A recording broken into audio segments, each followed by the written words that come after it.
You are looking at Julian's pronunciation guide, where we look at how to pronounce better some of the most mispronounced words in the world, like this other curious word. But how do you say what you're looking for today?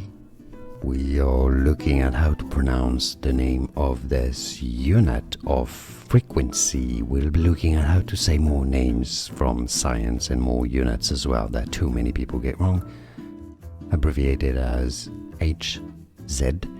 Hertz. What's interesting here is that it's not a Z or Z or Z sound at the end. It's not Hertz, but an S sound. Hertz. Hertz. It's easy. And now you know. More videos for you here to learn more. Thanks for watching. Here are more videos on how to pronounce more confusing words and names too many mispronounced. Like this video if you found it useful. I appreciate your support. I'll see you soon and thanks for watching.